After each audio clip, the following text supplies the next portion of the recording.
This is a paid advertisement for Visit the USA. The USA is home to many incredible experiences, from pulsing cities with avant-garde music and art scenes to Michelin-starred restaurants, barbecue joints, and microbreweries. But if you're wondering where to start, the team at Visit the USA has these tips on where to find the best music, food, and drink. For connoisseurs of brisket, sausage, and ribs, one state rises above all others: Texas. The Lone Star State's oldest barbecue joint, Southside Market and Barbecue, has been serving up richly smoked meats since 1882. Next up, the Texan state capital, Austin, nicknamed the live music capital of the world. Whatever you like to listen to, Austin has a venue for you. Head down to its dive bars or out into the hill country for your choice of R&B, disco, soul, or country.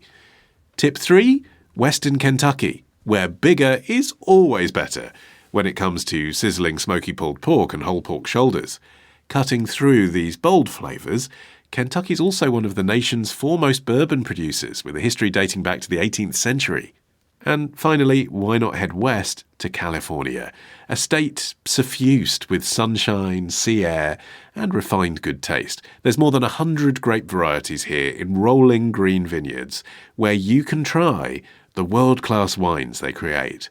To plan your American adventure, go to visittheusa.co.uk.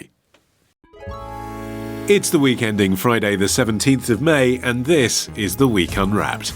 In the past 7 days, we've seen the attempted assassination of Slovakian Prime Minister Robert Fico, Keir Starmer unveiling a Tony Blair-style pledge card for Labour's election campaign, and Meryl Streep's honorary Palme d'Or opening the Cannes Film Festival. You can read all you need to know about everything that matters in The Week magazine, but we're here to bring you some stories that passed under the radar this week. Big news not making headlines right now, but with repercussions for all our lives. I'm Olly Mann. Let's unwrap the week. And joining me today from The Spectator's Chinese Whispers podcast, it's Cindy Yu, plus we welcome back personal finance expert and journalist Guy Anker and science and climate journalist Jessica Hullinger. Jess, I think we know what would be on your pledge card. I don't know if you'd be able to achieve it, though, and then you'd be out of a job. What? What's a pledge card? The right answer. Jess, you're up first. What do you think this week should be remembered for? A big conference on climate change, and no, it isn't COP. We're here for a climate summit, and it's a chance to talk about the great things that Massachusetts is doing and our global leadership, including our commitment to becoming the global hub for climate technology. So, exciting couple of days coming up, and really honored to be here. The Governor of Massachusetts, Maura Healey, in a post on Instagram, standing in the sunshine there, noticeably without an external microphone. But Jess, if we didn't understand what she was saying, fill us in. Where is she? Yeah, so she is standing outside of the Vatican, and she is attending a climate conference that's being hosted by the Vatican this week. And it's being attended by faith leaders, policymakers, scientists, and they're all coming together, obviously, to talk about climate change, but specifically to talk about how the world can build climate resilience. That's the main focus of this conference. So it's not quite as focused on reducing emissions as you would find at like a COP conference, but instead this is sort of focusing more on how we can come up with innovative, creative ideas to help make people less vulnerable to the changes that are going to be coming in the years that we're facing down. Okay, but why at the Vatican? What's the Pope got to do with it? Great question. So the Pope has actually been, since the beginning of his time as the Pope, which is coming up on about 11 years now, he has put the environment sort of front and center. Francis of Assisi, which is where he took his name as the patron saint of the environment. And so he's always been very focused on the natural world and talked about how the natural world is sacred and that our relationship with the earth is a moral issue, not just a political issue or an energy issue. It's about protecting our home and protecting the sort of mother that houses all of us. And so it's been a priority of his for a really long time, and it's shown up in his writing and in his speeches, and it's really just it's a huge priority of his. And he's really changed the sort of global conversation among the Catholic community about climate change. And so hosting a conference really sort of punctuates that. that. And it's a 3-day conference. It's ending today, Friday. And the whole point of this conference is to formalize what they're calling a planetary climate resilience protocol. So this is a set of guidelines and actions for climate resilience that all the people attending this conference will sign, and then it will be submitted to the UN and distributed among nations. I'm going to sound a bit cynical here, Cindy, I'm sure. I get that it makes sense from the Vatican's point of view to be talking about issues that affect the world, but to have all the politicians come to the Vatican to talk about them there sort of does kind of suggest it's a bit of a PR coup, really, isn't it? It suggests an equivalence between the science of climate change and putting faith at the centre of it. And of course, sometimes those things are in contradiction. Olly, I am the queen of cynicism. That's why I came to you. I agree. Yes, it is good PR. I think, Jessica is right that it's not just PR, that this Pope really does seem to care about these things. But I think, the problem is that the leaders that he's got there are quite relatively minor representatives. They're mayors or they're governors. They're not world leaders. And in particular, they don't have anyone, it seems at least, Jessica can correct me if I'm wrong here, from China, from the biggest polluter in the world. And I'm skeptical of how much progress a summit like this can make. Of course, it's great to start the conversation, but to be honest, I kind of think it's beyond his remit here, but it's nice that he's trying. Do you agree, Guy? Yeah, I think it is PR, but not necessarily in a bad way. We talk a lot about influencers, and the Pope's is about as big an influence as you can imagine. Typically influencers are your Taylor Swifts of this world, and and pop stars. Which more later. Exactly, and Love Island stars and what have you. But listen, an influencer is someone that can influence other people. So I have no problem with the Pope doing this. But I do agree it's very much a B or C list of politicians. You've got mayors, you've got Sadiq Khan, for example, going along. And Sadiq Khan climate's a very big part of his manifesto. You look at the ULEZ in London as one example, controversial policy, but nonetheless one that is expected to improve air quality in the capital. So I think it's quite clever in one sense because the Pope is so important to millions, if not billions of people around the world. But it's not the G7 that he's got coming along. Having said that, he's got mayors who only have limited powers. Jess? So I think that was actually intentional. So from what I read, they didn't invite world leaders, so they didn't invite presidents. And there was a point to that being that they wanted to focus on the people who were going to do the sort of on-the-ground work, right? So starting locally in local communities. And that's what this really focuses on, is the people who are making change at a citywide level, at a community level. They actually didn't invite President Biden, for example. They invited more local leaders. So yeah, I mean, I agree with you. It's not the major, it's not a COP, it's not the G7, but it's taking a different approach. And I think there's a place for that because, you already have the COPs and you already have these conversations happening at global, international levels. Whereas actually, I think there is some value in speaking to the people who are doing hard work in their communities now and can bring a sort of local perspective. Yeah, to be honest, Jess, though, that's kind of like me inviting Harry Styles to my birthday party, and then when he doesn't show up, I say, oh, well, I didn't want him coming anyway, It's like, I'm not sure that if the Pope couldn't have more gathering power than this, that he wouldn't have used it. So, it sounds a bit like a cop-out. Hey. Cop-out. There we are. We're doing puns on the environmental summits now, too. And Guy, this C40 thing that Jessica was talking about, where people like Sadiq Khan and his equivalents from around the world gather together, that's quite interesting in and of itself, isn't it? Mayoralties working together, because then no one votes for a network of mayors. You vote for your local mayor and they're supposed to report to someone else. It is interesting. And, a couple of us were saying it hasn't got the Bidens and the Sunaks of this world along. But nevertheless, having, if you like, the next layer down, I think I called them the B or C list, but whatever it is, having the next layer down, the people on the ground, is interesting. And I think I'm quite positive about this, as I think you can probably tell from my tone, because you don't have to have royalty there every time on every single issue. You do need the people with the boots on the ground. I mean, maybe mayors aren't quite the people with the boots on the ground, but they, as I talked about the ULEZ already, that's an example in London of a mayor implementing a policy that's very much a green/climate policy. There are others around the world, similar schemes around the world to charge owners of certain cars.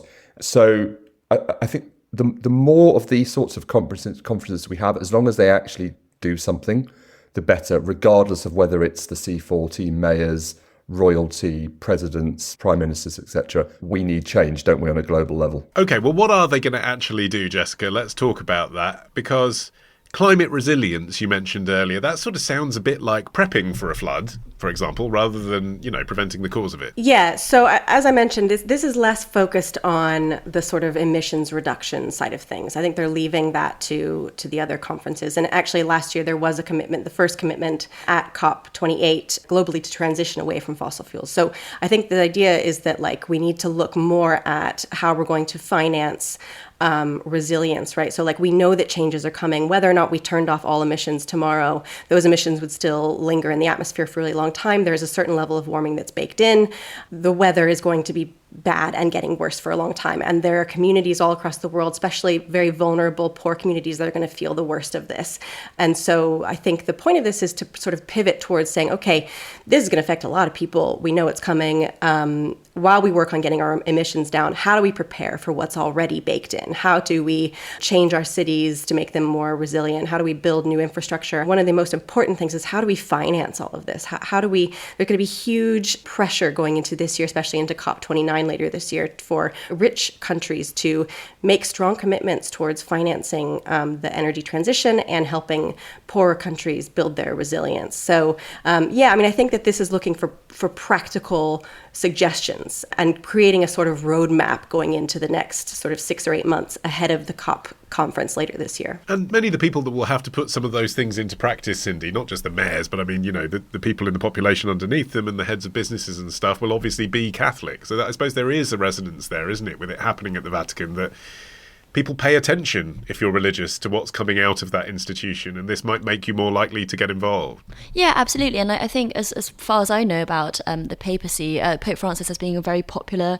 leader, since he took the reign, almost a decade ago now. And so that will have a huge moral authority there. And it kind of feels funny, doesn't it, talking about the moral authority of the Pope in the 21st century. But yes, you're right. Catholics, the very definition of them is that they see the Pope as something, as the person who they need to pay fealty to as much as any, government or world leader or whatever it is. So let's see, right? But I think the biggest problem with climate change is that the moral and intellectual arguments are always there and have been there for a long time, but it's the kind of material arguments, the economic arguments that are working against them. So if you are, a CEO who is a Catholic and really likes Pope Francis, are you really going to just be making your company more green if it doesn't make economic sense for you in the short term as well? So I think that's the kind of play that I think will be really interesting to see. But yeah, all power to him, man. And what about the slightly tedious argument, Guy? I mean, it does come out every time there's a story like this, but I think it comes out because people just instinctively feel this way. Aren't you a hypocrite if you fly to a climate conference? No. I think that's absolute nonsense when arguments like that are made, because if there's a conference in Sydney, how else am I going to get there? I mean, this is not in Sydney, but people have to get from long distances. I remember Greta Thunberg. I can't remember how she got to one conference. It was just a nonsensical route. A series of boats. Yes. Yeah, listen, nobody's perfect. We long-winded, I'd say. I mean, from her position, it wasn't nonsensical, was it? That's the point. Potentially. Listen, I mean, that's a throwaway comment on my behalf in making the bigger point that, listen, I think it's very difficult for any human being to be utterly perfect in terms of looking after the environment. We all try and do our bit, but of course, there's certain practicalities that you have to get around. And that's why it's incumbent on leaders to make the bigger decisions that influence our behaviour. One other thing I'd like to say as well, it's just a little snippet from something the Pope said in his summary. He references Africa, with African bishops stating climate change manifests a tragic and striking example of structural sin.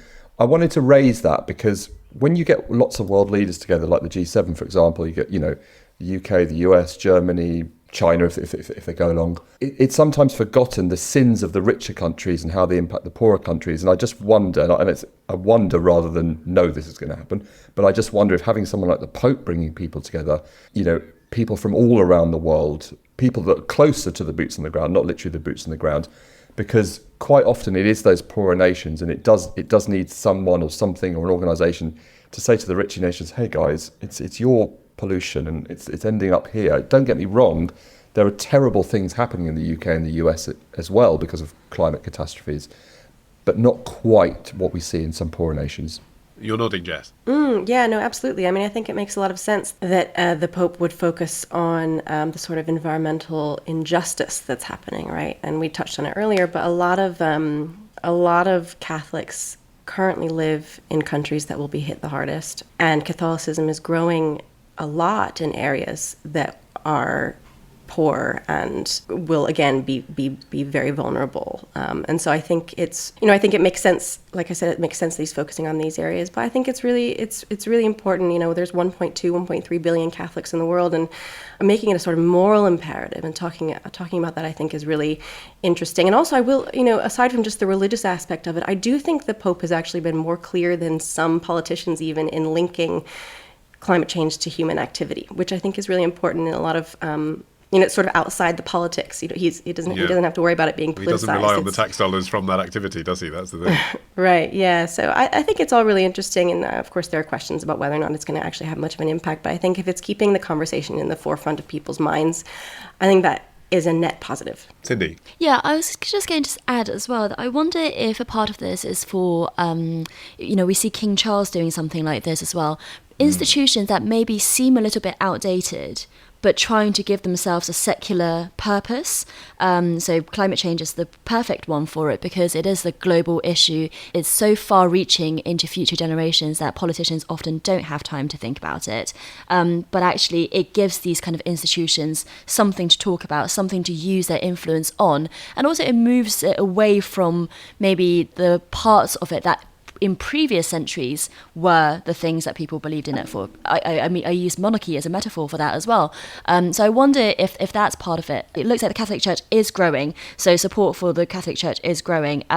So that's good, but I wonder if that's also just a part of this idea that in the 21st century, you've got to start modernizing these things that seem a little bit outdated. Well, this is the thing that I was trying to get at the beginning, Jess. You can understand why for soft power that it just makes sense exactly in the same way as the monarchy. I mean, that's right, isn't it? If you're a world leader of any kind, I mean, okay, a couple of rungs down, as we've been saying, you're more likely to accept an invitation to Buckingham Palace or the Vatican than you are to, the Marriott in Fort Lauderdale or whatever. But what is the actual outcome of this? Why is this important? Why is it your story of the week? I think that it's just really interesting. And I think picking up on what Cindy has said, I think it's talking again about the sort of politics of it, like a lot of young people today are very worried about the climate.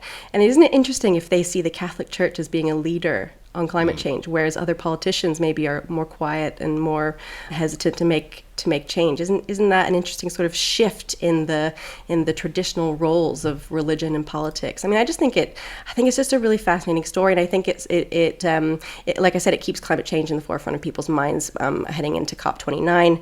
Aside from all the reasons I've already outlined, I think it's just a really important issue that one of the most influential people in the world is hosting some of the other most influential people in the world to talk about this week.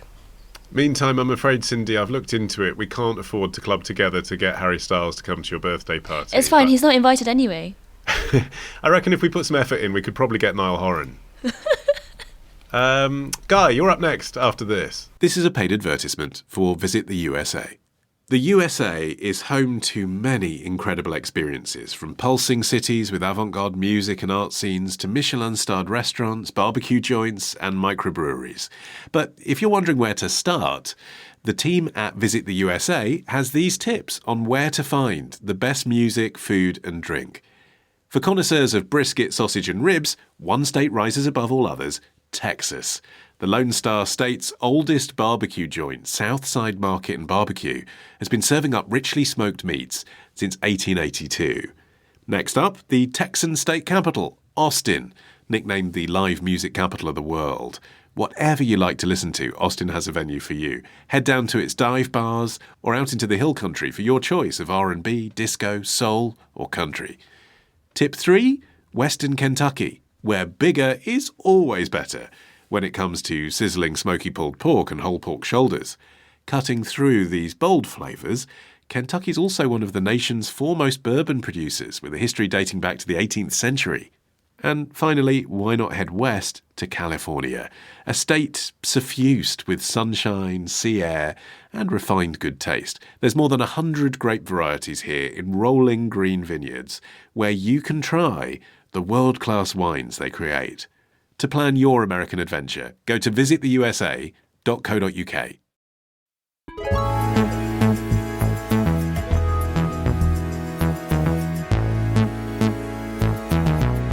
Okay, guys, your turn. What do you think this week should be remembered for? Are more young people going to be taking their mortgages to their graves? Savills are saying, on average, by 2028, house prices are going to go up 21.6% by 2028 year end, which isn't that far away, 4 years, right? And so there's a reason for that. They feel that the economy is improving, true. When I've recorded this on Friday, you're probably watching this on Saturday, we're officially out of a recession now, right? And so that's true. The unemployment is a little bit touch and go, so that's something to consider. But affordability is much better. House prices will rise £61,500 on average in the next 5 years? Question mark. A video posted to YouTube on Saturday by self-described property accelerator James Nicholson. Guy, what's he on about? So he's saying that house prices are going to continue going up. They are very, very high as they are at the moment. Coupled with higher mortgage rates, we've got a bit of a problem. And as this is nothing new. Indeed. Why this week? So many people cannot afford their homes. But this week, there was very interesting data that came out via a Freedom of Information request by the former Pensions Minister, Steve Webb. He's now a partner at a pensions consultancy. His data found, which is from the Bank of England, but it showed a rise in the number of people taking mortgages that are going to still be in place in their retirement years, which is a problem, because the longer you have a mortgage, the more interest you pay, because interest is charged on literally a daily basis in many cases. So the longer it's outstanding, the more you pay over that time. But more people are having to do this. They're taking out what people used to think of a mortgage length as something like 20 to 25 years. Yeah. Now it's 30-ish years in many cases. They're having to take longer terms because although you pay more interest over the full period, your monthly payments are lower. And that offsets in the short term anyway the difficulty in buying. And the actual data shows that in the final 3 months of 2021, 31% of new mortgages had an end date beyond the person's state pension age. 2 years later, i.e. The end of 2023, that rose to 42%. So you can see that crunch just getting worse. Okay, how long do they go, by the way? What's the longest mortgage you've seen? There's been talk of 40-year mortgages, but they're very, very rare. There's no one number of years that's best. But as I said, 20 to 25 used to be the norm that people talked about. Now people are talking about 30 years as just, as a regular occurrence now, showing how the market has shifted very much in the last few years. I'm just curious, how do you even get a 40-year mortgage? Do you have to be in your 20s to get a 40-year mortgage? I mean, I'd be 83 by the time I paid that off. Well, some lenders have a maximum age at which you can still hold the mortgage. Right. Anything between 70 and 75. So you'd do the maths going back. You've got to be in your, in that scenario, you've got to be in your early 30s, if not your 20s. Okay. I mean, it sounds scary, Cindy, retirement age, state pension age. But of course, those things are shifting. This is something story we come back to regularly on this show. People aren't expecting to retire who are currently in their 20s and 30s until they're in their probably late 70s. They don't think of it as 65 anymore. Yeah, totally true. It is depressing though, isn't it? This feeling of kind of almost being indentured to your house for the rest of your life, that you might not even pay off. And of course, at the end of the day, you probably end up paying more because you're spreading it over a longer period of time. That was my emotional response to Guy's story when I read it. I was like, oh my God. And as a millennial, trying to get on a housing ladder is just depressing. But then I was doing a little bit more digging into it. And I wonder if there's a bit more glimmer of hope there than maybe initially seems. And be keen to hear Guy's opinion on this as well, because often these long-term mortgages are fixed rate. So basically, if you can guarantee to be paying, let's say 3 or 4% for the rest of your life, sure, you might be paying more, but it also means that you are protected from the nightmare situations like the Liz Truss premiership, where interest rates were at 6 or 7% at one point. There's over 1 million households this year that are having their fixed rate mortgages up for renewal, and on average, that will be about £400 more per month. And that's the kind of thing that this kind of lifelong mortgage would, I guess, protect you from. And that doesn't sound too bad. And I guess the hope is if you end up increasing your salary, you can get a better deal. Yes, I mean, Jess, I know someone who's got, I don't think it's 40 years, but it is a ridiculous length, a 30 or 35-year mortgage, and I was talking to them about that, but there was no expectation that they're going to keep it that long. The idea is this is the best deal I can get now, but with a mortgage, you know, there's a point at which you're allowed to trade up, or you could sell the house, depending on your circumstances. Better to get on the property ladder.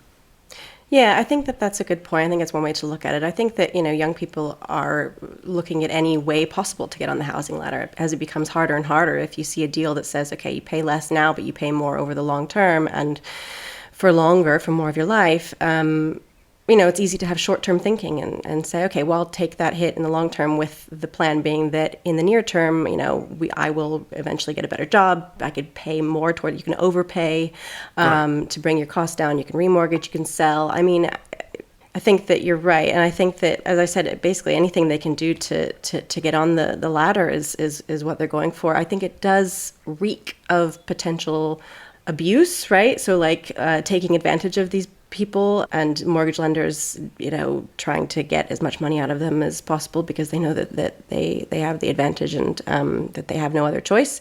And I think, you know, it's important as well to like make sure that everybody knows the risks and knows what they're signing on to and has a good advisor to talk to them through this all, because there's a lot at stake, you know, and there's a lot of fine print. I'm sure Guy can probably talk a little bit more about that. But yeah, I think probably a lot of people are thinking, okay, I'll do this now, with the plan being that it's not forever. So Cindy asked me about, can you actually fix the rate for that long? Unfortunately, you can't. Typically, most mortgages are either 2, 3 occasionally, but typically 2 or 5 years. You occasionally get 10-year fixes. So people might be listening thinking, hang on a minute, he's talked about a 2-year mortgage, but he's talked about a 30-year mortgage. There's 2 things at play here. There's the total term. So the total amount of years you're going to be paying the whole debt of. That's the mortgage term. That's the 30 years, 25 years, whatever we want to play it that we were talking about. But then you've got the initial or the introductory rate that you pay. So when people talk about having a fixed rate mortgage, a 2-year fix means you might have a total term of 30 years, but your rate is only fixed for those 2 years, or it might be 5 years, or very occasionally 10 years. In the US, interestingly, it's a very different market. People tend to fix the rate for the long term. By the way, anyone in the US that got a mortgage, say 5 or 10 years ago, is laughing because rates were so low at that particular time. And like in the UK, they've gone up.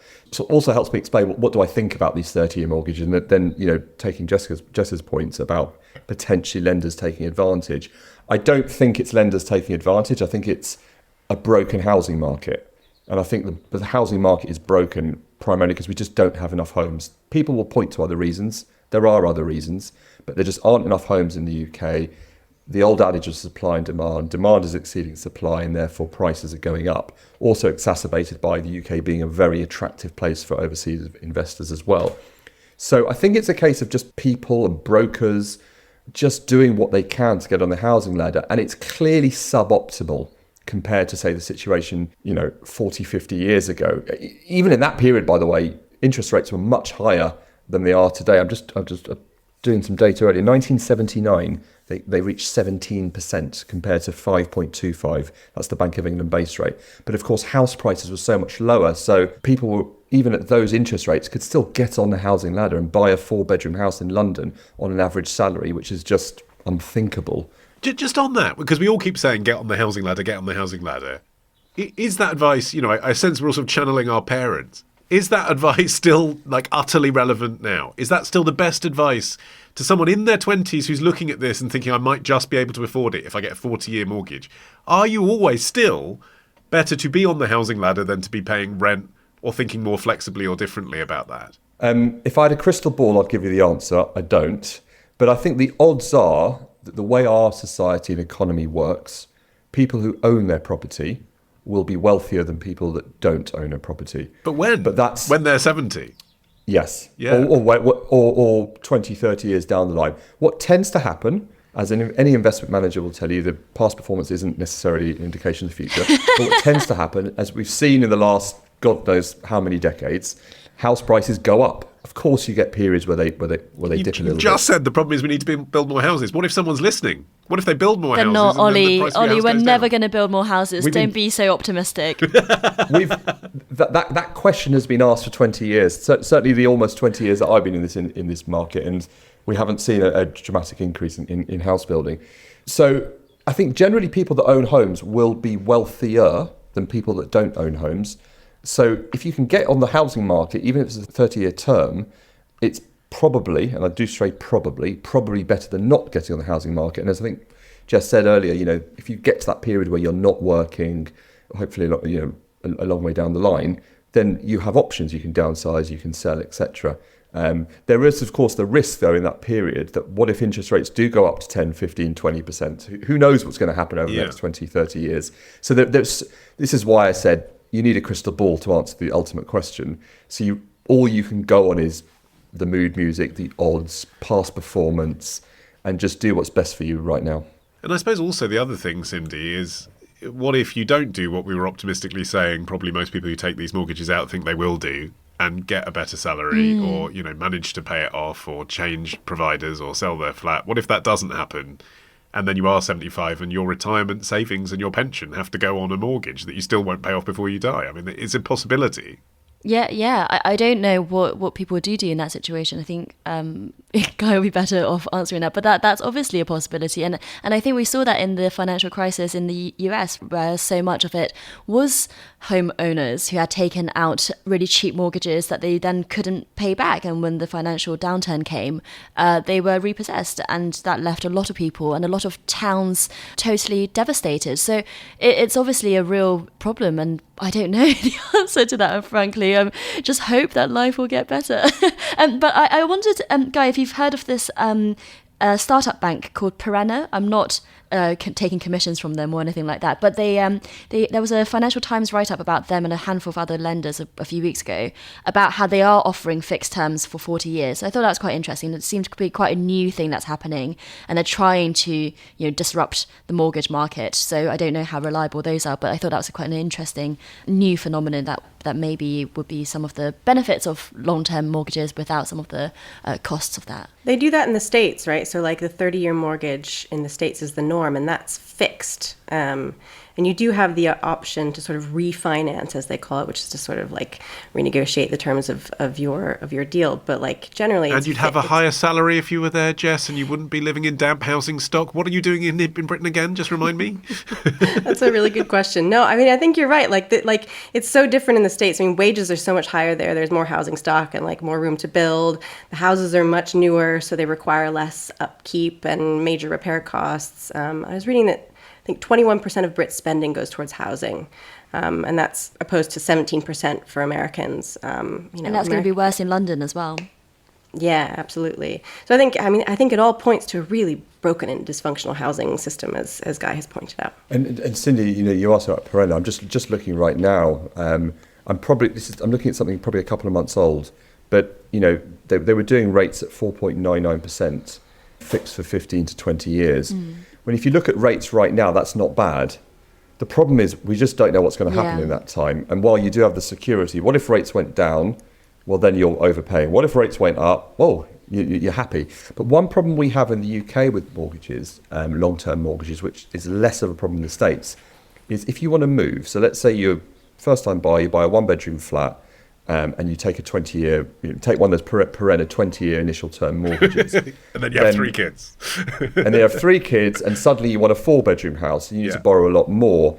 It's not as easy. In the States, my previous job involved looking at the US personal finance market as well as the UK, and I was always quite envious of the US mortgage system because I think it's better overall, because there's a lot more security, and if you do have a 20, 30-year mortgage, it's much easier than it is in the UK to actually borrow more if you do want to upsize. But then we have free healthcare if you inhale all the damp, so 6 of one, half dozen of the other. I was very clear when I just the mortgage market. But also, don't get me started on college fees or healthcare, like you say. And you won't get seen because the waiting list is so long. That's true as well. We could keep doing this mallet of international politics, but let's move on. Cindy, you're up next after this.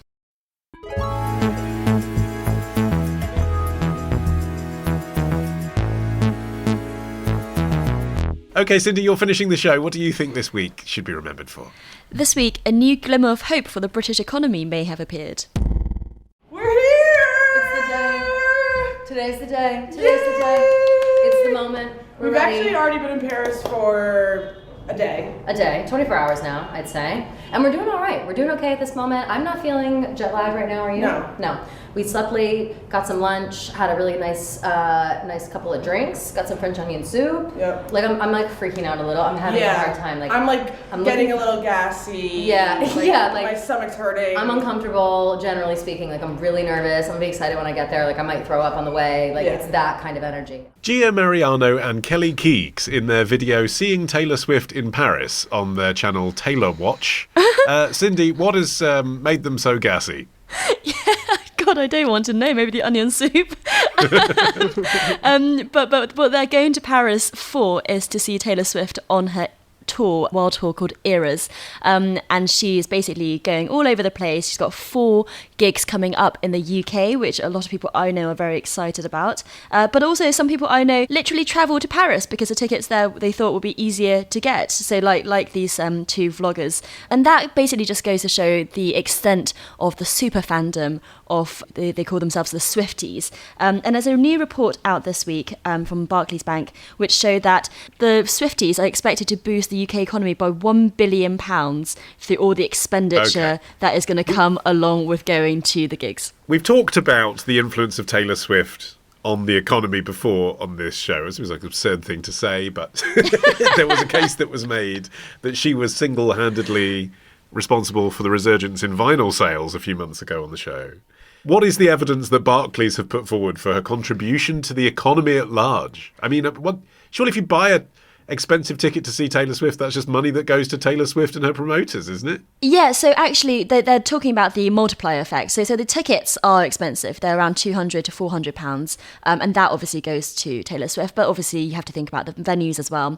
Barclays have broken it down. So £121 on average will be spent on accommodation, £110 on transport, £78 on official merchandise, £60 on a meal beforehand, £56 on a new outfit, and 1 in 5 of the million people going to see Taylor Swift in the UK have said that they're going to buy a new outfit.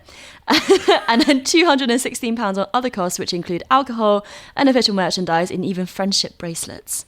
Okay, so I mean, Guy, you're a finance journalist. Do you credit this way of analysing statistics? Because £60 on a meal out? I mean, that's just £60 you're not spending on a meal out at another point in the year, isn't it? You would have spent it anyway if you can afford it.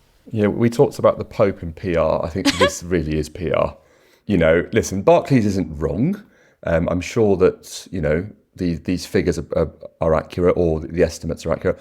Although I do wonder where you can get accommodation near Wembley Stadium for £121 a night, but hey-ho. Whether it's a pop star, whether it's a sporting event, whether it's Glastonbury, whatever, big events do get people to spend money. The chances are, if somebody wasn't spending money at a Taylor Swift concert, they'd be spending it somewhere else. Some of this is attributed to the concert outfit.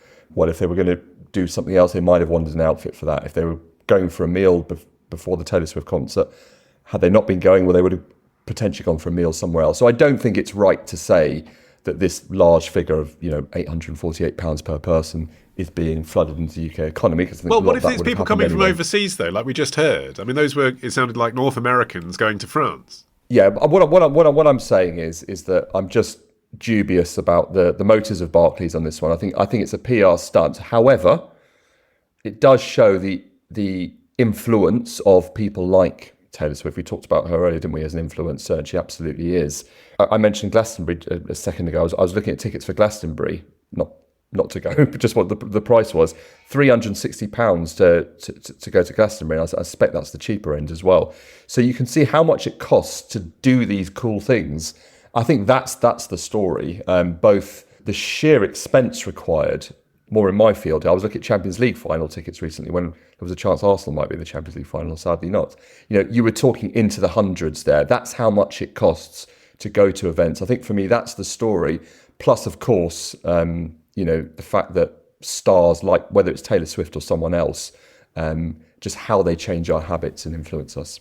Yeah, I mean, Jess, Taylor is not the only pop goddess to boost economies, is she?